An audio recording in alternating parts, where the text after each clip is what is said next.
C'est un plaisir de vous avoir en direct sur Guinée Matin TV. Mesdames et messieurs, bonjour et bienvenue dans ce survol de l'actualité. Le gouvernement guinéen a remis un chèque de plus de 103 milliards de francs guinéens aux populations de Sigiri via le Fonds de développement économique local FODEL. Cette somme, issue des contributions des sociétés minières, est destinée à financer des projets locaux tels que la construction d'écoles, de dispensaires et de routes, ainsi que la résolution des problèmes d'eau potable. La cérémonie de remise s'est déroulée le 28 avril dernier en présence du ministre des Mines et de la Géologie et celui de l'administration du territoire et de la décentralisation. L'ONG du FAM, en partenariat avec la Fondation Total Énergie, a lancé vendredi la 4e édition de son programme VIA sous le thème « Agissons pour que les jeunes puissent se déplacer autour des écoles en toute sécurité ». Cette initiative vise à sensibiliser les enfants sur les dangers de la route et à promouvoir des comportements responsables. 14 établissements de Conakry et Kindia participeront à cette édition, formant 280 jeunes ambassadeurs qui sensibiliseront plus de 14 000 élèves. L'événement a souligné l'urgence de la sécurité routière, notamment pour les enfants sur le chemin de l'école, et a appelé à l'implication de tous pour réduire les accidents de la circulation.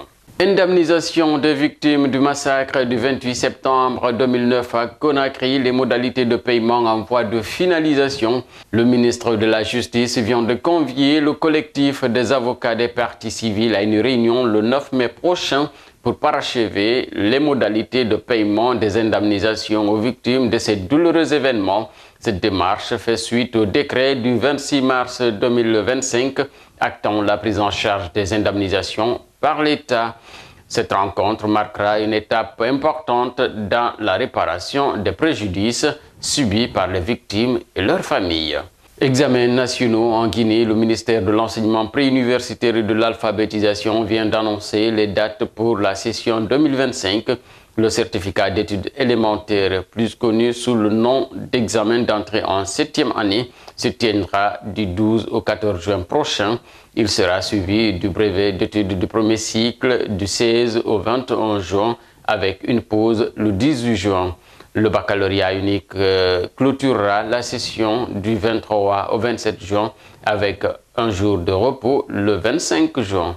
Et pour finir, accueil du ministre de la Santé et de l'Hygiène publique, Dr Oumar Dioueba à Télimélé. Une forte mobilisation enregistrée, rapportent les correspondants de guinématin.com à Horelouba. La délégation gouvernementale a été fortement impressionnée par la grande mobilisation des citoyens de Kaba dans la sous-préfecture de Gougoudjé, derrière Ibrahima Sori Diallo, le directeur général du Bureau de stratégie et de développement du ministère de l'Habitat.